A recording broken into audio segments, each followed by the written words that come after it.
வரக்கூடிய சட்டமன்ற தேர்தலில் உங்களுடைய ஆதரவு? வர சட்டமன்ற தேர்தலில் என்னோட ஆதரவு இரட்டை இலைக்கு தான். ஏன் இரட்டை இலை? இரட்டை இலை கொடுக்கலன்னா இப்போ வர திமுக ஆட்சி சரியில்லைங்களே. எப்படி இது என்ன வகையில சரியில்லைன்னு சொல்றீங்க? என்ன சரிங்களா, போதை வசதி அதிகமாக இருக்குது. சின்ன சின்ன பசங்களாம் வந்து இப்போ போதை மருந்துக்கு அடிமையாயிட்டாங்க. குடி, ஒரு பக்கம் திருட்டு, அது இல்லாமல் வந்து இந்த ஆட்சி வந்து இந்த திராவிட ஆட்சி வந்து இந்துக்களுக்கு ரொம்ப விரோதமான ஒரு இதுவாக இருக்குது. ஓகேங்களா, அவங்க வந்து என்ன பண்ணுறாங்கன்னா இந்துக்கள்ன்றால நசுக்க பார்க்குறாங்க. இதுதான் மெயின் மேட்ரு. ஓகேவா, அதேமாதிரி விலைவாசி உயர்வு. ஓகேவா, ரெண்டாவது வந்து என்னன்னா, இந்த இடத்துல வந்து வெள்ளம் வருது, தண்ணி நிற்கிது. அதை வந்து இது வரைக்கும் ஒரு பொருட்டாக அவங்க கருத மாட்டுறாங்க. இங்கே இருக்க மக்கள் வந்து ரொம்ப வந்து அவஸ்தைப்படுறாங்க. அந்த நேரத்தில் வந்து இங்கே இருக்க எம்எல்ஏவோ கவுன்சிலரோ திமுக சார்பில் யாருமே வந்து பார்க்குறதே இல்லை.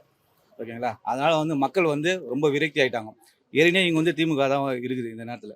அப்படி இருந்தும் மக்களுக்கு எந்த இதுவும் கிடையாது. அதனால் ஒரு மாற்றம் வரட்டும். அதனால் திமுக பண்ணலாம். எடப்பாடி ஆட்சியில் கூட இந்த அளவுக்கு கிடையாது. எடப்பாடியும் 5 வருஷம் இருந்தார், ஆனால் ஜனங்களுக்கு அப்போ கிடையாது. ஆனால் இந்த முறை வந்து ரொம்ப ஜனங்களாக ரொம்ப அவஸ்தைப்படுறாங்க. வெள்ளத்துலேயும் சரி, அதுலேயுமே விலைவாசி ரொம்ப உயர்வாகுது. அதனால் வந்து ஒரு மாற்றம் வரட்டும்னு சொல்லி இந்த முறை நாங்கள் ரெட்டை இலைக்கு அதிமுகவுக்கு நாங்கள் ஆட்சி இது பண்ணலான்னு ஒரு கருத்து கணிப்பில் இருக்கோம்.